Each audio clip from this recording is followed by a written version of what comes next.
Polnjenje e-vozila lahko opravite z uporabo plačilnega terminala. Najprej na polnilnico priključite vaše e-vozilo. Na plačilnem terminalu izberite želeni jezik in pritisnite tipko Začetek polnjenja.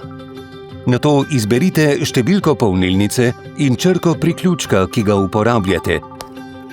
Polnjenje lahko izvedete glede na znesek, denimo 10 evrov, ali glede na količino energije, denimo 10 kWh.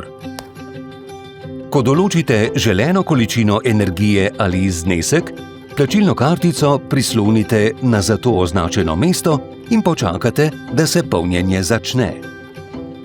Polnjenje lahko zaključite s pritiskom na gumb Prekinitev polnjenja, nato izberete številko in črko polnilnice in priključka ter prislonite isto kartico, kot ste jo pri zagonu polnjenja. Ko je polnilna seja zaključena, lahko izključite svoje e-vozilo.